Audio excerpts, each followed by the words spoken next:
Y ya la facultad pasa a ser un espacio más de paso que un espacio de estar, Mm. Claro, donde del bar, eso cada de cambió, bares, todo ¿no? eso cambió, sí, sí, sí, cambió mucho y la gente va, o sea, los alumnos van mucho más a cumplir con el requisito de tomar la clase o dar el examen y se van, no se quedan. Antes había una especie de estar en el lugar que generaba como una facultad Claro, sí. paralela casi.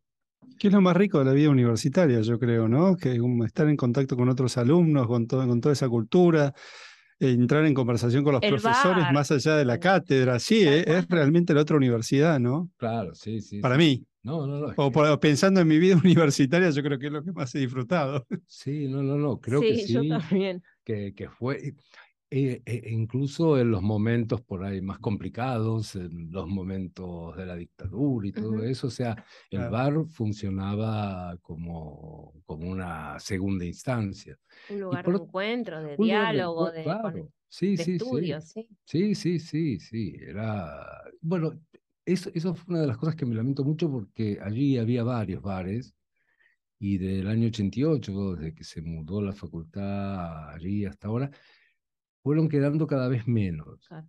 Ujú. Entonces es como que da la sensación de que se cerraron aulas, Mm, Sí, sí, sí. porque era un espacio donde por ahí se discutía más abiertamente, eh, no sé, era un espacio para cualquiera, mm. hasta el mozo terminaba discutiendo. Bueno, nosotros rompimos con las entrevistas virtuales y estás acá presencial, así que es un gustazo que hayas venido. Ya, bueno, gracias a ustedes por la invitación. Y claro, Luis vino a la librería, así que lo menos que podía hacer era... Era invitarte, No, Nos invitarte a Nuria, invitaba venir. a venir. contá porque la librería está funcionando en la calle Teodoro García 2828, ¿no? Claro, sí. Eso es uno de los cambios también de la Sí, pandemia. ese fue el cambio, ¿no? Para nosotros, irnos después de casi 40 años de estar al lado de la facultad en distintas mudanzas, irnos al barrio de Colegiales, ahí en Teodoro García 2828, donde está funcionando la librería. Mantenemos el perfil más ligado por ahí a filosofía, Ujú. literatura, antropología, que teníamos ahí en Caballito, pero bueno, y agregamos otras cosas. De todas formas, nos dimos cuenta que muchos de nuestros clientes, de los alumnos y profesores que iban a la facultad, vivían en una línea entre un porcentaje muy grande, ¿no? Un 70% entre Villa Crespo y Saavedra. Mm, Y bueno, y cuando nos mudamos, lo comprobamos. O sea, los empezamos a ver con el changuito de la feria, los profesores. qué Claro, bueno, se qué armó como bueno. una conexión entre barrio y barrio. Sí, Bien. sí, sí. Sí. ¿Y cómo fue ese después de 40 años difícil, ¿no? ¿En la mudanza o no? Y sí, Nostálgica de algún. muy, claro, nostálgica, pero también después de tantos años, eh, lo haces con nostalgia, pero no, no por ahí con dolor. Más que nostalgia serían saudade. Claro. Que, que me parece que está bien que haber hecho la mudanza. Porque la pandemia generó muchos cambios y lo peor me pareció que era quedarse aferrado Sí. a algo que no iba a Que no buen iba más. puerto. Está bien lo que decís, ¿no? Si se ha perdido toda esa convivencia, ese espacio, los alumnos no están, es como una historia que ya fue. Claro, por eso, sí, es algo que cambió, que es de otra manera ahora. Sí. Ojo, hay librerías en la facultad, o sea, está la librería Gambito, Bueno.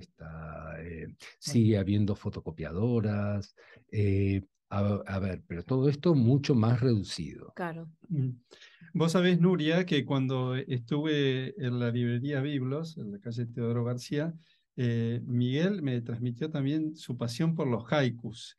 Y esa es una de las razones por las que También está aquí. sí, yo quería invitarlo a que nos cuente, ¿viste? Porque yo de los haikus no sé mucho más que algún artículo periodístico que he leído alguna vez. Sí, y me lo ¿Vos sabés lo que son los haikus? no, y me lo contaste y dije, bueno. es momento de que nuestros oyentes también escuchen de qué se trata, porque aparte escuché nombres increíbles, escuché ¿Qué son los Borges, haikus? ¿Qué son los haiku. haikus, Miguel? Sí, bueno, esa es mi fascinación extra laboral. Que bueno, los haikus son un tipo de escritura o poesía japonesa que se caracteriza por tener, o por lo menos todo el mundo la empieza caracterizando por tener 17 sílabas, es decir, tres versos que serían 5 sílabas, 7 sílabas y 5 sílabas. Estas 17 sílabas siempre son algo relativo porque no se cuentan de la misma manera en japonés que en cualquier idioma románico. Claro. Entonces, este número de 17 sílabas se lo da como marco. Ujú. Eh, por supuesto que se extienden a veces o son menos, pero ese es uno de los primeros puntos que se plantea con el haiku. Pero creo que hay otros puntos que van un poquito más allá de lo formal, que me parece que son muy importantes, que el haiku tiene la idea que el yo, el sujeto, no está presente. Eso lo diferencia mucho con lo que uno conoce de la poesía lírica, lengua hispánica, o sea, hay un yo lírico siempre presente.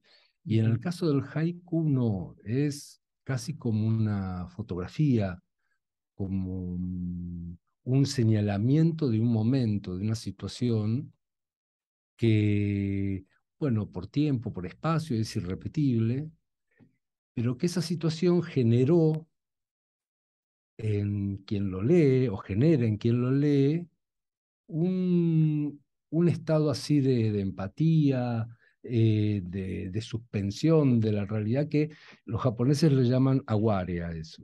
Aguare. Claro, entonces en esa especie de epifanía que genera el haiku es donde está la, digamos, el punto más importante del haiku.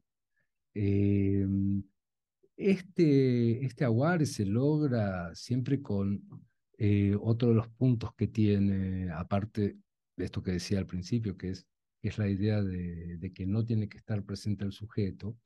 Lo otro que tiene que tener el haiku es que tiene que estar dividido en dos conceptos. Los dos primeros versos tienen que ser una unidad y el último verso tiene que ser otra unidad. O el primer verso tiene que ser una unidad y los últimos dos otra unidad. La idea es que se produzca entre estos dos núcleos una especie de salto, de vacío, que es lo que termina llenando el lector. Mira. Eh, en el caso de, por ejemplo, acá tengo, Borges tiene en la cifra una parte donde tiene 17 haikus. 17 haikus escribió Borges. Sí, que lo puso así y que siempre me causó gracia porque los haikus que hace no tienen 17 sílabas. Porque bueno, es muy difícil. Por ahí algunos sí, pero no todos tienen 17 sílabas. Sin embargo, hizo este apartado con 17 haikus, casi Mm. como esos guiños de Borges, Sí. entre una especie de burla y no sé qué, pero En el libro de la cifra, en la justamente. cifra está, sí. Y ahí con respecto a esto que te contaba de los dos núcleos con los que cuenta el haiku, por ejemplo, te voy a leer este Léenos uno así, de así. Borges, sí. Eh, es de estos 17 haikus, es el número 14. ¿Es un imperio esa luz que se apaga o una luciérnaga? Entonces, acá lo que nos está mostrando es que este primer núcleo, que sería, es un imperio, esa luz que se apaga. Ahí hay una marca o en ese primer núcleo hay una marca de algo muy grande, un imperio. La idea de una luz que se apaga también nos hace pensar en esas estrellas, ¿no? Que se apagan y uno sigue viendo la luz. Todo esto pareciera ocupar un espacio así macro, un macrocosmos. Claro. Y de ahí saltamos a algo tan pequeño como una luciérnaga, y la luz de una luciérnaga. Es decir, que esos dos núcleos ahí se juntan en esa duda donde lo, lo macro y lo micro comparten algo, comparten ese salto, ese vacío que hay entre los dos mundos. Y eso es lo que llena al lector, que es lo que nos Eso es lo decías que, vos. claro, eso es lo que llena al lector, y esto es algo que se reitera muchas veces en los haikus, esta idea de el cielo o el cosmos unido a lo pequeño y a lo prácticamente minúsculo. Mm. Muchas veces también está ligado todo esto a lo que es el cielo y la tierra, es decir, lo que está en el cielo y lo que está en la tierra. De hecho, hay un ideograma que es el que eh, marca, que quiere decir emperador, que junta dos líneas paralelas que son horizontales, con una vertical por el medio, y la idea es eso, juntar lo que es el cielo con la tierra, y eso sería el emperador. Eso sería el emperador, Claro, y es algo que se que repite, es una encarnación de la divinidad para ellos, ¿no? claro, También para los japoneses. No pero sé si los haikus, ¿no? Pero claro, es algo, sí, sí, sí, lo que es uno en lee. la tierra, hasta la Segunda Guerra Mundial era la encarnación del Dios en la tierra. O Mirá. sea, Claro, tienen un significado más allá de, ¿no? De cómo está armada, porque a Abuelo Pájaro uno podría decir, bueno, es poesía, pero en realidad tiene un significado como mucho más trascendental, ¿no? A cómo está armado. claro, sí, sí, sí, es que por eso cuando hablábamos dudé en llamarlo poesía, porque no cierra muy No bien encaja como ahí. poesía o como lo que uno conoce que es poesía. Es casi como una instantánea de una situación o de un momento.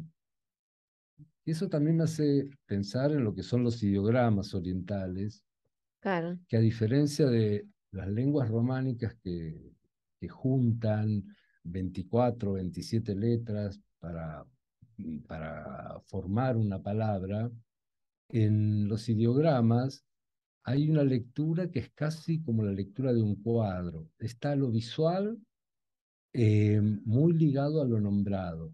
Muchas veces es un pictograma o un ideograma que pareciera ser que la palabra está más cerca de lo nombrado que lo que puede parecernos a nosotros en nuestro idioma. Claro. Todo muy onírico, Luis. Y encima hoy tenemos una música Vamos a escuchar maravillosa. la música que nos preparó hoy la producción. Dale, vamos.